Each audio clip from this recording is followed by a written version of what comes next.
নমস্কাৰ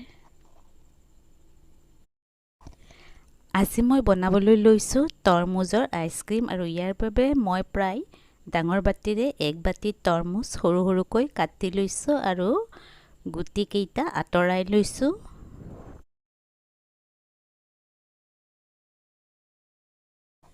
তৰমুজখিনি এটা মিক্সাৰ জাৰত ভৰাই লৈছো আৰু ইয়াতে মই দি দিছো চেনি 4 চামুচ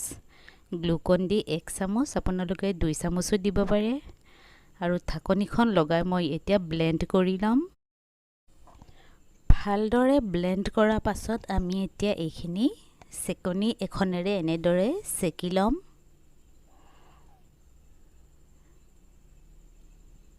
ভালদৰে চামুচেৰে এনেদৰে এইখিনি এবাৰ লৰাই দিম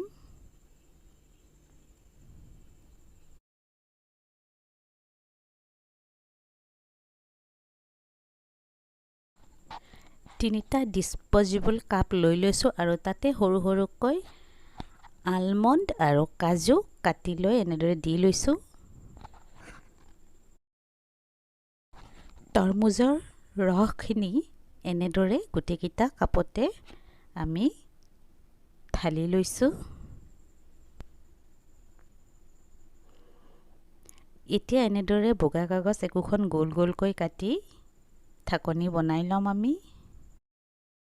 কাগজ কিখনৰ মাজত একোটা বিন্ধা কৰিছো আৰু তাৰ মাজেৰে আমি এনেদৰে ষ্টিকবোৰ ভৰাই দিম আৰু পাৰিলে লবৰ একোডাল মাৰি দিব পাৰে আৰু নিদিলেও হয় আৰু গুটেই কিটা কাপ আমি এনেদৰে ফ্ৰিজাৰত ৰাখি দিলো 6-7 ঘণ্টা মানৰ বাবে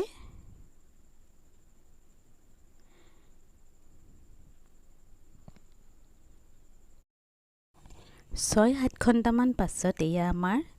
তৰমুজৰ আইচক্ৰীম তৈয়াৰ হৈ গল কাপ কিটা অকমান পানী তেনেদৰে ডুবাই দিব